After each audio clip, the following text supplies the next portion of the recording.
Salut à tous, j'espère que vous allez bien, c'est Romain et on se retrouve aujourd'hui pour le traditionnel avant-match. Comme la saison passée au même moment de l'année avec Newcastle puis Dortmund, le PSG s'apprête à jouer son avenir européen dès les phases de groupe de la Ligue des Champions, en Autriche cette fois, du côté de Salzbourg, une équipe moyenne, 32e au classement de cette Ligue des Champions que tu dois absolument gagner. J'ai commencé cette vidéo en faisant un parallèle avec la situation de l'année dernière.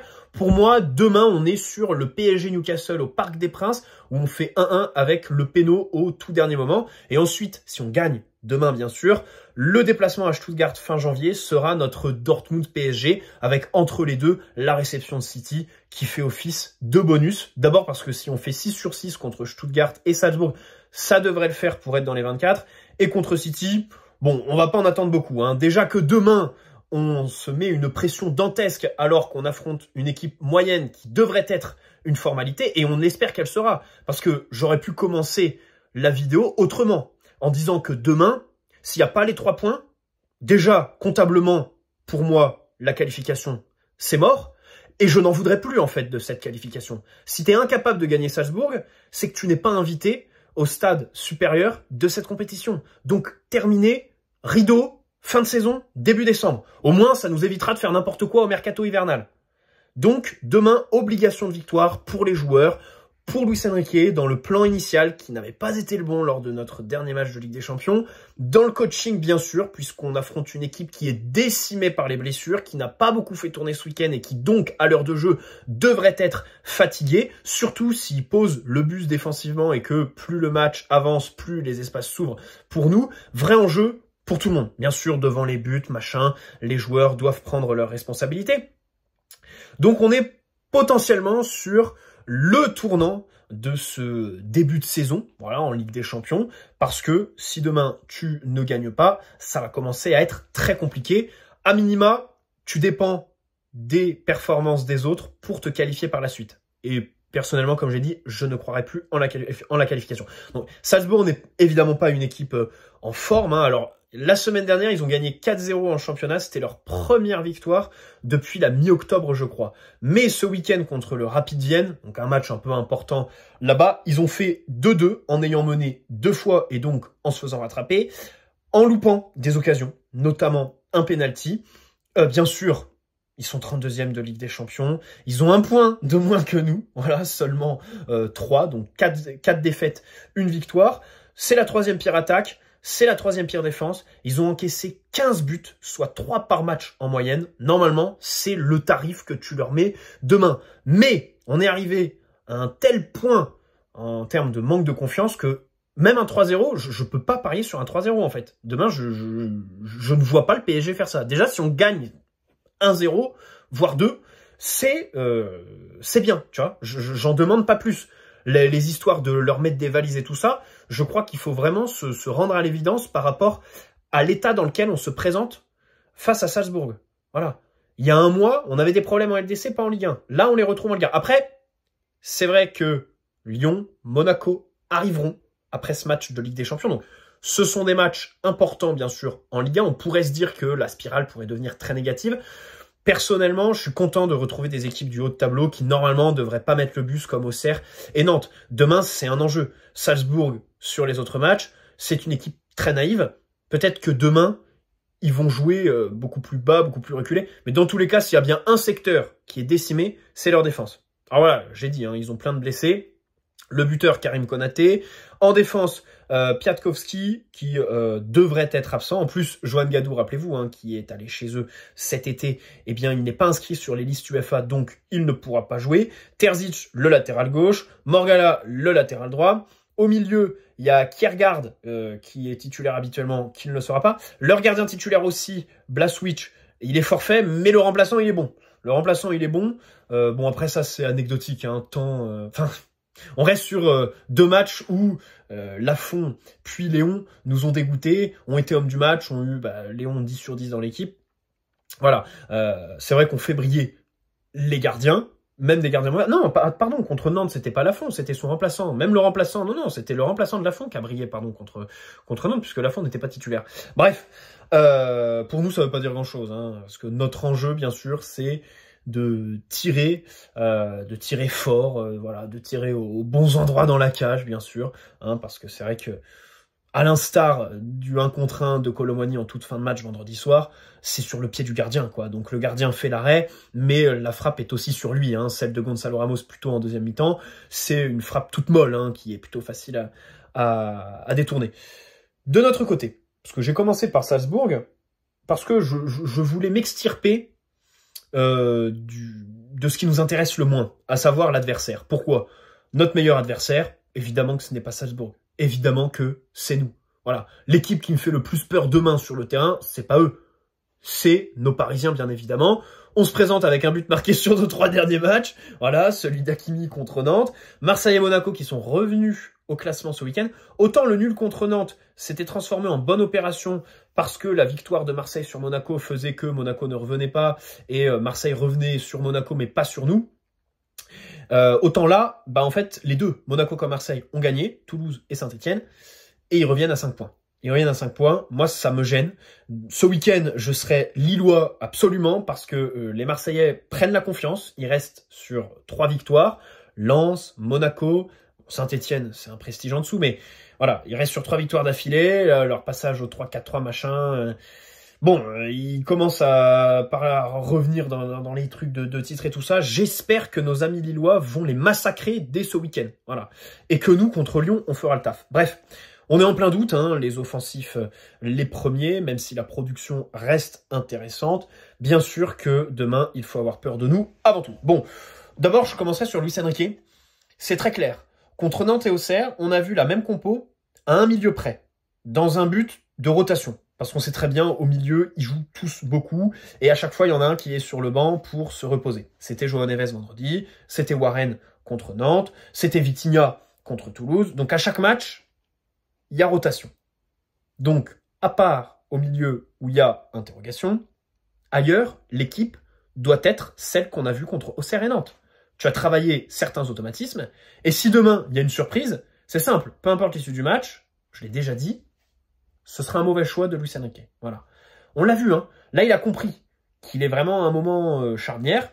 Regardez Gonzalo Ramos qui est revenu de blessure. Il le fait rentrer contre le Bayern.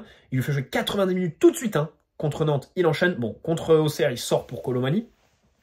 Mais voilà, il lui a donné beaucoup de minutes pour un simple retour de blessure en vue d'une titularisation demain, bien évidemment. Nuno Mendes, pareil, qui finit le match contre Nantes alors qu'il était exténué et qu'il perdait complètement lucidité pour travailler justement son nouveau rôle. Son nouveau rôle un peu plus haut, un peu plus axial aussi. Voilà, c'est assez inédit dans ces dimensions-là. Donc vraiment, demain, s'il n'y a pas l'attaque Gonzalo Ramos, Lee Kangin ailier droit et Barcola ailier gauche, je comprends plus rien. Mais vraiment. Et je veux plus chercher à comprendre. Sur le groupe qui a été convoqué, 22 joueurs sur 23 possibles. Donc il restait une place. Kimpembe ne l'a pas prise. On sait pas trop parce que il était dans le groupe contre Munich, mais pas sur la feuille de match. Hein. Il a fait le déplacement à Munich et il était en tribune. Je pense que il l'a convoqué peut-être pour lui faire plaisir, pour qu'il accompagne l'équipe, machin. Et au final, il y a dû avoir mésentente. Le joueur a cru qu'il allait pouvoir rejouer. Il a peut-être été frustré par le fait qu'il soit en tribune. Il y a eu ce qui est sorti dans la presse après, la frustration du joueur. Et là, sur les 3 derniers matchs, il n'est même plus convoqué.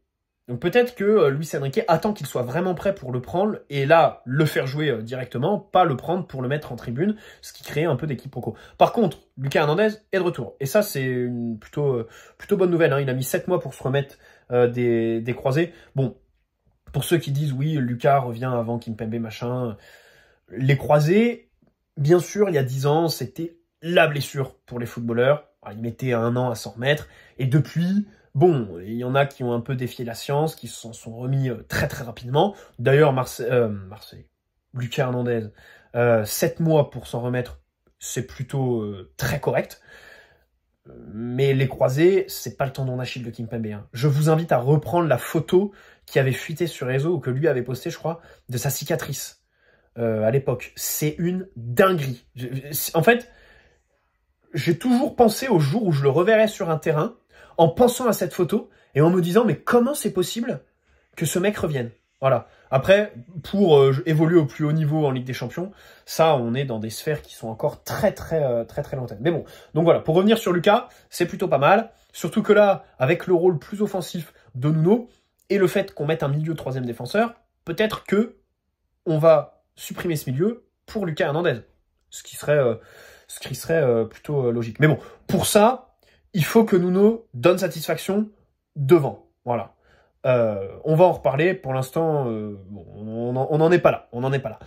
Partons sur la compo, bien évidemment. Au niveau de la structure, comme je l'ai dit, les seules questions, c'est au milieu. Est-ce qu'il reconduit les 4 qu'il avait mis contre Munich pour qu'au final ce soit un échec cuisant, parce que tu mets les 4 pour avoir le ballon et au final tu n'as pas le ballon, le Bayern a la possession à la mi-temps, donc échec total. Ça je pense pas, on l'a pas revu depuis. Par contre, le mécanisme, Nuno plus haut, un milieu latéral gauche, ça on l'a vu, on l'a travaillé, donc pareil, on veut le voir demain. Dans les cages, normalement, ce sera Donnarumma, qui n'a pas encaissé de but vendredi contre Auxerre.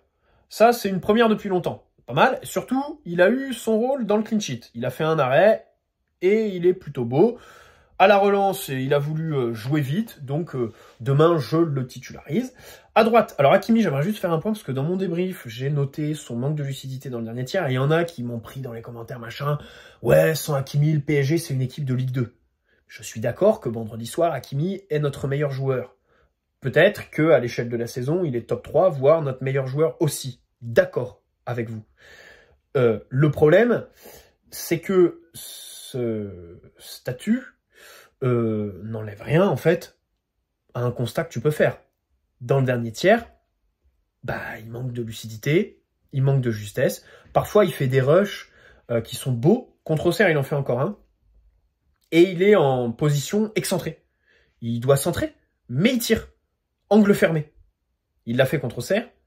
Il avait eu la même occasion contre l'Atlético. On peut se questionner sur ce genre de choix, par exemple. Les contrôles, les centres, troisième poteau et tout ça. Donc c'est vrai que, voilà, au-delà de son statut, ça n'enlève rien. Parce que et même si on retourne la question, hein, que Hakimi soit ton meilleur joueur, peut-être que c'est le signe, la preuve que ton équipe est en manque de leader, ou au moins de leader technique. Ça, là-dessus, vous pouvez que être d'accord avec moi, quoi. À un moment donné, voilà, Hakimi ne peut pas avoir le volume de ballon qu'il touche dans une équipe qui prétend à la Ligue des Champions. Ça peut pas être le joueur important. Voilà. Et d'ailleurs, on le voit. On dit que c'est le meilleur joueur du PSG, mais le meilleur joueur d'une équipe dysfonctionnelle qui ne gagne pas. Normalement, si c'était notre meilleur joueur, il devrait nous faire gagner, s'il avait cette carrure pour être justement le meilleur joueur d'une équipe. Mais voilà. Après, moi je l'apprécie, il fait un bon début de saison. Mais quand tu massacres Dembélé pour ses choix dans le dernier tiers, pour moi, tu dois aussi massacrer Hakimi. Parce qu'il y a un peu de ressemblance chez les deux joueurs.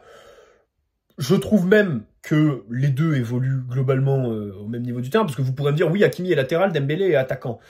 Bah, en fait, c'est un peu faux, hein, parce que Hakimi joue plus axial que Dembélé, déjà, donc plus proche du but, plus haut aussi, hein, voilà, court beaucoup plus, a un volume de ballon touché au moins aussi important, si ce n'est plus que Dembélé. Donc voilà sur Hakimi, petit point. Bien sûr, il est titulaire demain, bien sûr, c'est un joueur que j'apprécie, voilà, que je ne veux pas remplacer, mais juste, je note ces petits défauts techniques, voilà. Marquinhos, Pacho en défense centrale, bien sûr. Bon, contre Auxerre, ils sont plutôt bien. Voilà. Marquinhos a bien géré les centres. Pacho, le numéro 9 adverse, en sortant de l'alignement, machin. Bon, il y a 2-3 actions où il est un petit peu en retard. Hein, il prend un jaune d'ailleurs à un moment. Mais voilà, demain, on les attend. Bon, avec de la personnalité à la relance, quoi. À un moment donné, parce que c'est vrai que ça doit être... mais même eux, en fait. Je dis ça pour eux, hein. C'est vrai que les matchs, ils les passent, là, à se faire la baballe, la papasse, tranquille. Alors Marquinhos, il fait une super ouverture pour Nuno en début de match vendredi soir, mais derrière, il ferme la boutique. Bon, les gars, essayez de mettre un peu du piment dans vos matchs, quoi. Les deux, hein, Marquinhos comme Pacho.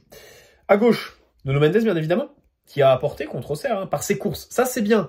Les appels en profondeur, c'est vrai que c'est ce qui manque. On a, avec Nuno plus haut, un joueur qui va proposer derrière la ligne défensive adverse. Donc, la faire reculer, créer de l'incertitude chez les adversaires. Si tu ne choisis pas la solution Nuno Mendes, tu as plus d'espace entre les lignes, puisqu'il a fait reculer le défenseur central, à faire son appel depuis le demi-espace vers le but adverse dans la profondeur. Donc ça, c'est des mécanismes qu'on apprécie. Bien sûr, comme Papus le soulignait au micro de DAZN, quand il y en a un qui fait l'appel en profondeur, il faut que l'autre fasse un décrochage. Donc Barcola, en l'occurrence, ou alors le milieu, le numéro 9, machin. pour créer du déséquilibre et des espaces chez l'adversaire. Même si bien sûr, Nuno, voilà, il fait les appels. Après, pareil, lui aussi a un manque de justesse technique dans les contrôles, dans les frappes. Demain soir, bien sûr, je le mets dans ce même rôle-là. Voilà. J'apprécie ce rôle, même si se pose la question du milieu qui doit compenser, hein, qui joue troisième central. Alors, au milieu, là, c'est difficile à lire, hein.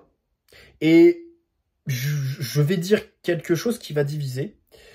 Comme j'ai dit plus tôt, la solution de mettre les 4 là, comme à Munich, elle est éclipsée. João Neves n'était pas là vendredi soir, n'est même pas rentré, mais il avait beaucoup joué ces derniers temps. Donc personnellement, je pense que ça ne remet pas en cause une titularisation demain. Warren, relayeur droit, ça semble être celui qui a sa place. Fabien Ruiz fait un bon match offensivement contre Auxerre. Il est à la base de beaucoup d'actions. Il a un bon volume de jeu, même s'il est biaisé par son body language un petit peu nonchalant, qui dégage un certain flegme, et parce que aussi, il loupe des duels qui sont assez frustrants, offensifs comme défensifs. Vitinha a pour lui une dimension plus individuelle. C'est-à-dire que Ruiz joue pour ses partenaires, il est bon dans ce rôle de compensateur à gauche, il court beaucoup, il lance ses partenaires. Il est à l'origine des occasions, il lance Barcola dans la profondeur vendredi, il fait le centre pour Gonzalo Ramos. Lui, Vitinha, c'est différent, c'est dans un autre registre. Lui, il brille un peu plus tout seul, hein. Il fait pas trop briller ses partenaires, il n'y a pas trop de passes qui mettent sur orbite les ailiers. Par contre, voilà, il va conserver le ballon, il va réussir à faire des petits rushs, des petits dribbles, avec sa fréquence d'appui, sa petite taille, petit centre de gravité, qualité technique. Dans la surface adverse, le poteau vendredi soir, action individuelle, très très belle, très très belle. Peut-être qu'on a besoin de ce genre d'action individuelle, quand collectivement tu pêches. Voilà. Mais personnellement, si je me mets à la place de Luis Enrique, en fait... peut-être que demain, c'est Vitinha qui a le plus de chances de sortir du 11. Déjà parce qu'il n'a pas hésité à le sortir en début de saison dernière. Mais même là, contre le PSV au Parc, oui, c'est lors de ce match-là, il sort. C'est Neves, Ruiz et Warren qui sont titulaires. Bon, demain, pour moi, sur les 4 milieux, si je me mets à la place de Luis Enrique, c'est Vitinha qui a le plus de chances de sortir. Je mets Neves numéro 6, Ruiz relayeur gauche et Warren relayeur droit. Vitinha touche beaucoup de ballons, hein, comme je l'ai dit. Individuellement, il est bon. Il réussit à le conserver, sauf qu'à chaque fois, l'action se termine sur une passe en retrait. Il réussit pas à le bonifier et à faire briller ses partenaires, pareil, voilà. Alors que Ruiz est dans cette dimension un peu plus collective. Bon, je sais pas ce que vaut mon analyse, ma prise de risque. Si demain Vitinha n'est pas titulaire, bon, ce sera juste, mais bon, je sais pas. Je pense qu'il faut quand même choisir entre un des 4, hein, et il faut se déprendre de la vision de Ruiz véhiculée par les supporters sur les réseaux, en fait. Parce que c'est un joueur, voilà, bon, qu'on apprécie peu. Mais Luis Enrique, c'est très différent. Voilà. Et peut-être que c'est très différent parce que peut-être notre vision aussi de Ruiz est un peu biaisée, fausse aussi. Donc voilà, demain, voilà ma prise de risque sur la compo, comment je vois sur ce match les choix au milieu. Ensuite, devant, bon, Lee sera ailier droit, même si j'aime pas cette solution-là, le fait qu'il tricote tout le temps, il touche trop le ballon, ce qui laisse le temps à l'adversaire de se repositionner. Il repique tout le temps dans l'axe, jamais de débordement, jamais je vais chercher en 1 contre 1. Bon, écoute, de toute façon, il n'y en a aucun qui peut faire ça. Les gagner les 1 contre 1, les machins, c'est comme Désiré Doué. Peut-être que Désiré Doué est dans la balance avec lui pour le poste d'ailier droit. Ça pourrait se discuter. Mais le truc, c'est qu'il est rentré sur les 2 derniers matchs en Ligue 1 à gauche, Doué. Bonne entrée contre Nantes, beaucoup moins bonne contre Auxerre, hein. Il retombe dans ses délires. Pareil, il gagne pas un seul 1 contre 1. En plus, défensivement, il fait pas trop les efforts, Doué. Vendredi soir contre Auxerre, il y a 2-3 situations où il laisse des espaces, alors que Barcola, défensivement, il est très appliqué. Donc c'est pour ça que Doué, que ce soit à droite comme à gauche, ça me paraît assez compliqué. Bon, Lee par contre, les corners, vendredi soir on en a eu plein, il n'y en a pas un seul qui est bien tiré. J'espère que demain, normalement ce sera lui qui les aura, ce sera un peu mieux quoi. Accessoirement, ce serait pas mal quoi. On a quand même des défenseurs, Marquinhos, Pacho, qui peuvent mettre un coup de casque à un moment donné. Ça va. À un moment donné... C'est quand même assez frustrant. Voilà. Donc Désiré Doué, comme j'ai dit, pourrait être dans le débat au poste d'ailier droit. Après, au poste d'ailier gauche, j'y crois pas parce qu'il mauvaise entrée contre Auxerre. Et voilà, il fait rien de plus en fait que les deux autres. Hein. Il passe personne en 1 contre 1, comme Barcola. Il peine à déborder, comme Lee Kang-in. Bon, quand il repique dans l'axe, alors certes, il a une bonne frappe à la fin du match contre Auxerre, mais vraiment toute fin de match. Mais la plupart du temps, ça débouche sur pas grand-chose. Barcola a pour lui que, collectivement, il fait briller ses partenaires. Hein. Encore une fois, le but refusé de Ruiz contre Auxerre vendredi, c'est sur une passe de Barcola. Il met aussi Nuno Mendes sur orbite. Contre Marseille, pareil, il avait pris les solutions collectives et il est bon. Barcola, c'est globalement le seul truc de positif dans ses matchs ces derniers temps. C'est vrai que dans le jeu associatif, il est bon pour faire des passes quasiment décisives à ses partenaires. Il est dans les occasions. C'est pas lui qui tire, mais il fait la dernière passe. Désiré Doué, c'est tout l'inverse. Désiré Doué, il s'enferme, il garde le ballon beaucoup trop, il le passe pas parce qu'il veut absolument aller tirer tout seul et au final, il va s'empaler dans un défenseur. Donc vraiment, voilà. Pour moi, demain, c'est Barcola, Lee Kang-in et Gonzalo Ramos. Peut-être que Doué, ça aurait pu se discuter avec lui, mais comme je l'ai dit, voilà, Doué est rentré 2 fois à gauche contre Nantes, puis Auxerre. Bon, ça n'aurait pas de sens de le rebasculer de l'autre côté demain, alors que Lee a été titulaire à ce même poste sur les 2 derniers matchs. Et puis bien sûr, Ramos, qu'on attend demain titulaire, ça c'est pareil, je comprendrais pas. Tu l'as fait revenir de blessure, je pense que t'as un peu tiré sur la corde. Contre Nantes, par exemple, tu fais jouer 90 minutes direct. Contre Auxerre, il sort. Peut-être aussi parce que contre Auxerre, t'as vu que physiquement, il commence sa saison. Quand les autres en sont déjà à 4 mois de compétition. Hein. Parce qu'il y a des courses qui sont pas très tranchantes, parfois il est un peu pâteau. Ça frappe en deuxième mi-temps, l'occasion toute molle. Ça peut être mis sur le fait qu'ils reviennent tout juste. Voilà. Demain, ça va être la Ligue des Champions, un autre rythme. Il va falloir qu'il presse aussi. Donc voilà. Ramos qui joue l'heure de jeu. Et ensuite Kolo qui rentre. Moi, c'est un... Parce que, encore une fois, je mets Ramos titulaire. Mais par contre, je fais rentrer Kolo assez tôt. Hein, parce que Salzbourg, normalement, est une équipe qui va nous donner des espaces. Kolo, tu peux le faire entrer à la place de Ramos dans l'axe, mais aussi Lee Kang-in à droite. Et contre Auxerre, en fait, j'ai revu le match. Alors certes, bon, l'occasion, voilà, elle est loupée, c'est lamentable. Hein. Franchement, c'est lamentable. Et ça explique qu'il ne joue pas. Hein. C'est vrai que quand il fait filtrer dans la presse que il est déçu de pas jouer, on le disait dans les vidéos. Hein. C'est un des attaquants qui loupe le plus d'occasions franches cette saison, en étant remplaçant, sans jouer. Il a un volume d'occasions net raté hallucinant cette saison, Colomani. Et donc, il y a celle de vendredi contre Auxerre. Mais l'entrée en elle-même est plutôt bonne. Hein. Et d'ailleurs, dans le jeu associatif, il est meilleur que Ramos hein, vendredi. Hein. Il touche le ballon, il va au duel avec l'adversaire, parce que globalement, en fait, demain, ce qu'on attend de Ramos, c'est un mix de ces 2 matchs entre donc celui à Nantes, contre Nantes, pardon, au Parc, et à Auxerre. Contre Nantes, Ramos était bon dans le jeu associatif, mais pas dans la surface. On l'avait pas trouvé. Contre Auxerre, c'était tout l'inverse. Pas du tout dans les circuits de passe. Par contre, des ballons touchés dans la surface, de la présence, des occasions. Donc, il faut mettre le curseur au bon endroit entre les 2 prestations pour que demain, on ait quelque chose de plus homogène. Voilà. Et donc, personnellement, je fais rentrer Comanito. Colomani, voilà, les entrées sont plutôt bonnes cette saison. Hein. Même au mois d'août, quand il n'était pas titulaire, qu'il a commencé la saison en revenant d'un Euro où il était un peu frais mentalement, avec son but en demi-finale notamment, ben, il est sur le banc en fait. Et même quand Ramos se pète, après c'est Asensio qui est titulaire contre Lille, Colomani rentre, il marque. Et c'est vrai que ses entrées cette année sont plutôt intéressantes.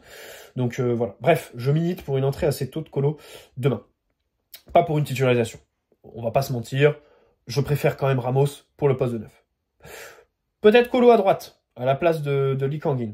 C'est vrai que je l'avais pas vu comme ça. Peut-être Colo à droite à la place de Lee Kang-in. Mais bon, on sait très bien que ça relève du fantasme. Voilà. Au sifflet, Michael Oliver, un arbitre anglais très connu, grosse expérience en Ligue des Champions, mais aussi les gros matchs de Première Ligue. Nous, il avait arbitré le match retour à Saint-Sébastien l'année dernière, donc contre la Real Sociedad, où il n'y avait eu aucun problème. Voilà, la victoire 2-1 là, avec le doublé de Mbappé. Il avait arbitré le match qu'on perd 1-0 contre le Bayern au Parc en 2023, avec le but de Coman. Pareil, là, il s'était pas passé grand-chose. Si, il avait expulsé Pavard en fin de match, mais contre nous, pas grand-chose. Le match nul 1-1 contre Benfica, pareil en match de poule de cette même saison. Rappelez-vous, c'était le match où Mbappé fait filtrer les infos comme quoi il veut se barrer en hiver, machin. et où derrière il met un péno, et c'est Verratti qui concède le péno de l'égalisation pour Benfica.